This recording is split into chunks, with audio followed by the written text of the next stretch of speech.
Os argumentos apresentados neste debate refletem com fidelidade as posições históricas de Calvino e Armínio, dentro dos limites de um diálogo simulado. Os detalhes foram tratados com cuidado e as notas do moderador corrigem anacronismos e contextualizam termos técnicos. Acredito que você assistirá a um trabalho de alta qualidade, dificilmente encontrado no YouTube. Se encontrar outros similares, recomendo cautela e pesquisa das falas, pois há uma grande chance de serem de qualidade inferior, com erros grotescos que os próprios filósofos jamais cometeriam.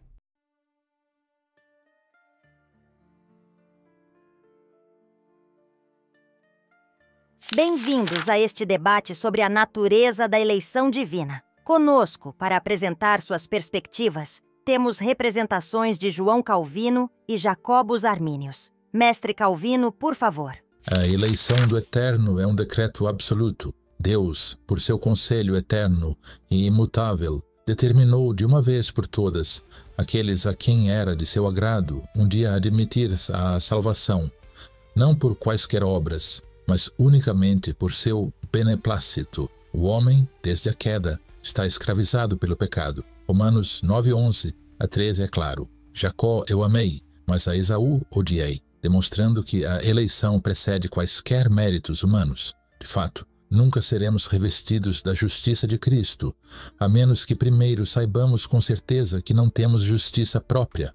Portanto, a fé mesma, longe de ser uma condição prévia para a eleição, é fruto dela, um dom concedido aos eleitos. E quando falamos dessa fé, entendemos que a fé é como uma mão vazia e aberta estendida para Deus, sem nada para oferecer e tudo para receber. Quanto a João 6,44, ninguém pode vir a mim se o Pai não o trouxer. O verbo euku, atrair, indica um chamado eficaz e infalível aos eleitos. Uma graça que opera tão poderosamente que a obediência se segue necessariamente, embora de forma voluntária. Em Efésios 1,4, nos escolheu nele, antes da fundação do mundo. O aoristo, médio exelexato, escolheu, confirma a ação soberana e incondicional de Deus. A teologia de João Calvino foi largamente formulada em resposta aos desafios do catolicismo romano e em diálogo crítico com a teologia escolástica medieval.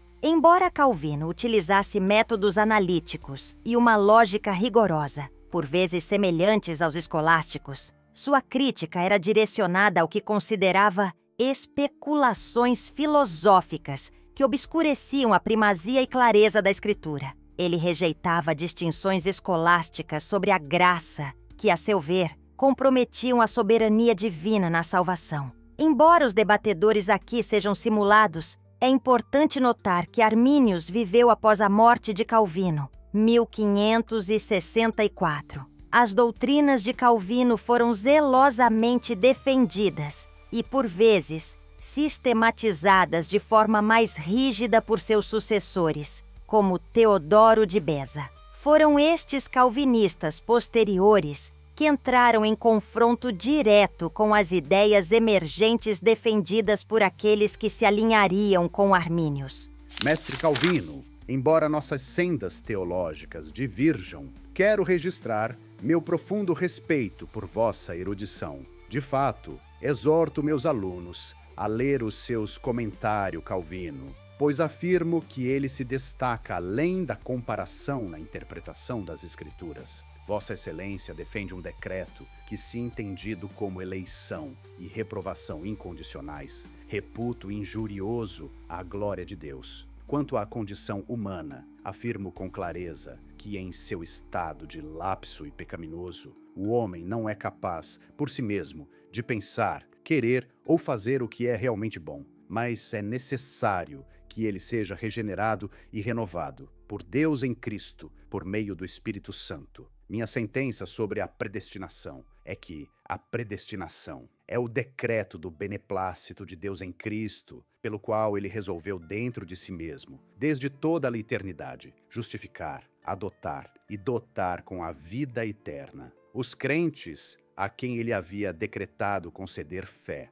E esta fé, embora dom de Deus, é prevista por ele como resposta à sua graça preveniente, pois a fé é um dom de Deus, mas um dom que pode ser resistido. Deus prevê a fé que Ele mesmo possibilita e habilita por meio da graça preveniente oferecida a todos. Mas essa graça não remove totalmente a depravação. Antes capacita a vontade a responder. A presciência divina não implica causação determinística, pois uma coisa não acontece porque foi conhecida de antemão ou predita, mas é conhecido de antemão e predito porque ainda está para acontecer. 1 Timóteo 2, 4 e 2. Pedro 3, 9 apoiam esta visão. Em Atos 13 e 48, o particípio tetagmene, ordenados, descreve aqueles que, pela graça, alinharam-se ao propósito divino. Jacobus Arminius, falecido em 1609, antes da formalização dos 5 artigos da Remonstrância,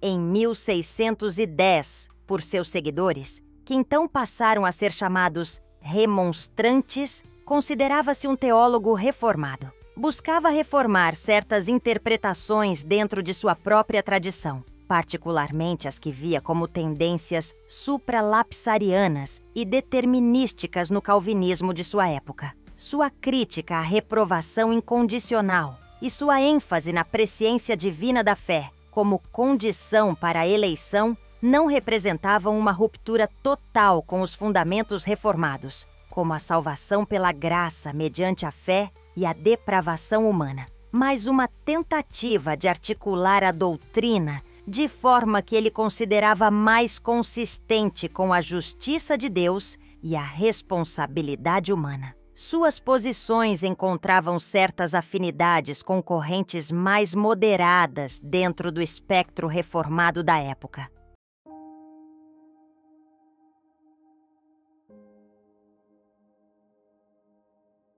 Mestre Calvino, a doutrina da reprovação, implícita em sua visão da eleição, levanta questões sobre a justiça de Deus. Como Vossa Excelência responde a essas preocupações? Acerca dos vasos de ira, Romanos 9, 20 e 2. A reprovação divina, o preterir de alguns, deixando-os em sua condição decaída e consequente condenação merecida, é uma manifestação da justiça inescrutável de Deus, não de sua injustiça. Confesso ser um decreto terrível ao nosso entendimento limitado, mas é necessário afirmar que Deus não é autor do pecado, mas seu justo juiz. Ele, em seu conselho eterno, permite soberanamente o pecado, sem que ele mesmo seja contaminado por ele ou seja sua causa eficiente. Providência de Deus governa todas as coisas, incluindo os atos dos ímpios, mas de tal maneira que Deus permanece justo e incontaminado. Ele não aprova o pecado, mas o utiliza para seus justos propósitos de uma maneira que ultrapassa nossa plena compreensão. A condenação dos réprobos é um ato de sua justiça soberana em face de seu pecado e incredulidade persistente. E como comento sobre Romanos 9, 20 e 2, Deus, ao abandonar os ímpios à sua própria corrupção e ao retirar-lhes a graça de seu espírito, os entrega à destruição que eles mesmos prepararam, embora essa preparação esteja, em última instância, subordinada ao seu decreto eterno e justo. Ei, Arminius, sua perspectiva sobre a reprovação difere. Diga como Vossa Excelência aborda a questão da justiça divina neste ponto.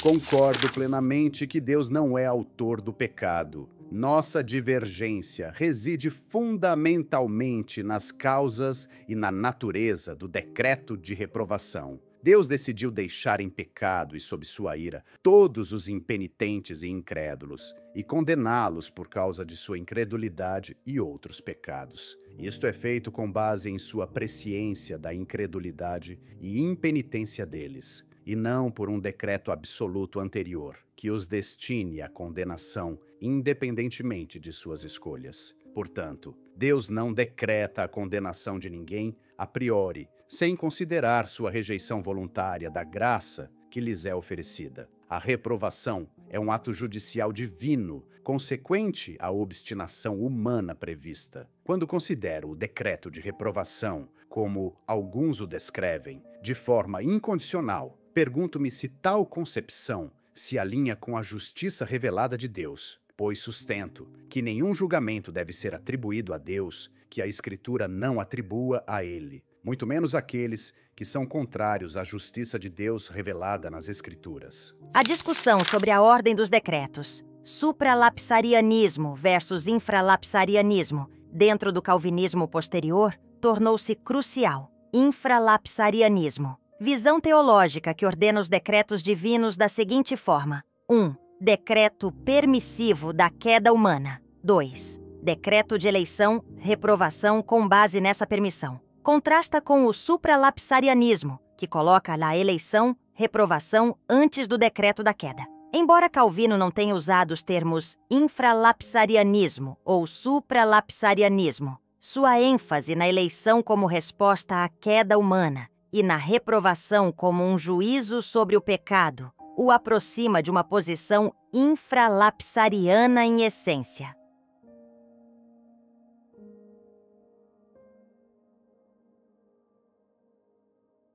As doutrinas da eleição e da graça têm consequências para a vida cristã, a evangelização e o consolo pastoral. Calvino, como sua doutrina da eleição incondicional, impacta a prática pastoral. A doutrina da eleição é fonte de firme consolo. Como sabemos que Deus nos elegeu antes da criação do mundo? Respondo, crendo em Jesus Cristo. A fé nos conduz à justificação, a dobradiça sobre a qual gira toda a religião verdadeira. A predestinação é o fundamento da evangelização. Quanto ao chamado, nenhum homem está excluído de invocar a Deus. A porta da salvação está aberta a todos os homens, através da proclamação da palavra. Nem há qualquer outra coisa que nos impeça de entrar, exceto apenas nossa própria incredulidade esta que só a graça eletiva pode vencer. Armínios, como sua visão da eleição condicionada e da graça resistível se traduz em comprometimentos pastorais. A fé deve ser um incentivo à piedade. Instamos os crentes a serem diligentes, segundo Pedro 1,10, confirmando sua vocação e eleição através de uma vida piedosa. A pregação do Evangelho é urgente precisamente porque a resposta humana é real e Deus deseja que todos se salvem. 1 Timóteo 2,4. A graça que traz salvação, Tito 2,11, capacita-os a crer, mas não os compele irresistivelmente. Quando digo que a fé é necessária, não a torno uma obra meritória, capaz de ganhar a salvação. Permita-me ilustrar com um símile. Um homem rico dá a um mendigo pobre e faminto esmolas pelas quais ele pode ser capaz de sustentar a si mesmo e sua família. Deixa de ser um puro presente, porque o mendigo estende a mão para recebê-lo. Quanto menos se pode dizer que o dom da fé depende do homem, para o qual são necessários muito mais atos da graça divina. Em minha declaração, ao tratar da perseverança dos santos, afirmo que aqueles que foram enxertados em Cristo pela verdadeira fé e assim, feitos participantes de seu espírito vivificante, possuem poder suficiente para lutar contra Satanás, o pecado, o mundo e sua própria carne, e obter a vitória, mas não sem a ajuda da graça do mesmo Espírito Santo. A vitória é possível, mas sempre dependente da graça cooperante e da vigilância do crente. Para mim, a segurança da salvação está ligada à contínua dependência da graça e à perseverança na fé, não a um decreto estático e incondicional que garanta a perseverança independentemente da resposta contínua do crente. A graça preveniente para armínios é crucial. Não é que o homem caído possua livre-arbítrio pleno para escolher o bem espiritual, pelagianismo, que ele rejeitou.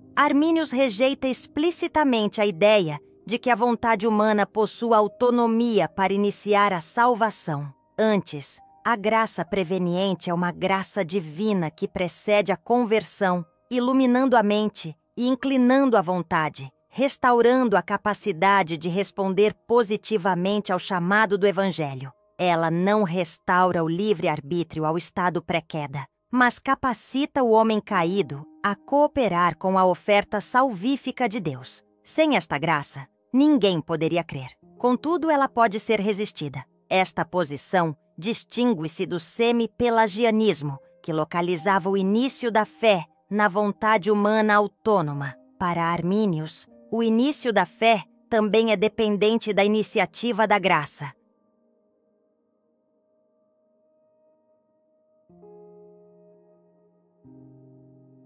Para descobrir a profundidade e as ramificações deste debate, vamos imaginar um diálogo, onde nossos debatedores têm um vislumbre de desenvolvimentos teológicos posteriores, mesmo que isso envolva anacronismos controlados e explicitados. As notas explicativas são cruciais para que o leitor compreenda a natureza hipotética deste intercâmbio. É importante frisar que Calvino faleceu em 1564 e Armínios em 1609. As respostas seguintes são, portanto, projeções hipotéticas de seus sistemas de pensamento em diálogo com ideias e eventos que se consolidaram ou ocorreram após suas vidas. Agora você, Calvino, se Vossa Excelência pudesse vislumbrar os princípios formalizados nos artigos remonstrantes e o conceito de conhecimento médio,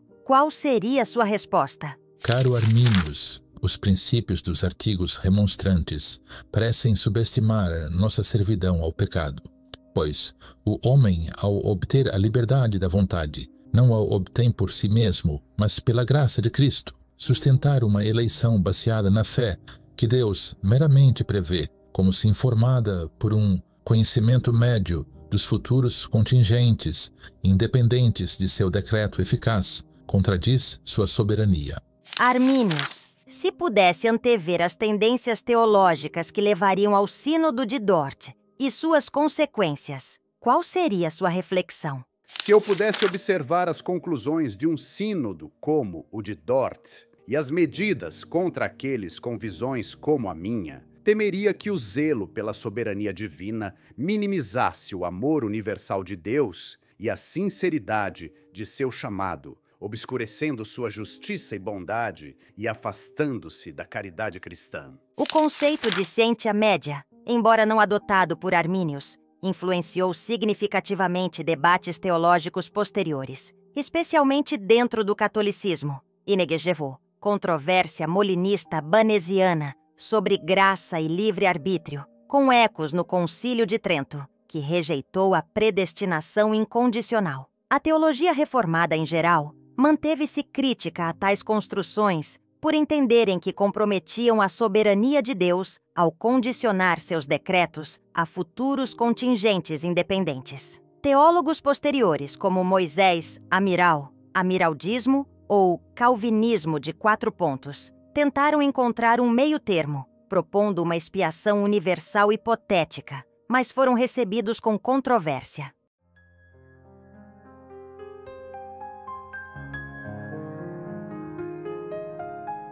Este debate simulado, enriquecido pelas palavras e pensamentos atribuídos a João Calvino e Jacobus Arminius, e contextualizado por análises técnicas, buscou iluminar as complexidades da doutrina da eleição. As divergências exegéticas e teológicas persistem, influenciando diversas tradições protestantes até hoje, com denominações como as presbiterianas e reformadas geralmente alinhadas com a perspectiva calvinista, e outras, como as metodistas e muitas igrejas batistas de livre-arbítrio, refletindo ênfases arminianas. Este filodebate também revela diferenças metodológicas importantes. Calvino, embora profundo conhecedor da tradição e da lógica, prioriza a exegese bíblica como fonte primária de sua teologia, demonstrando uma certa cautela com especulações filosóficas que não se ancorem firmemente na Escritura.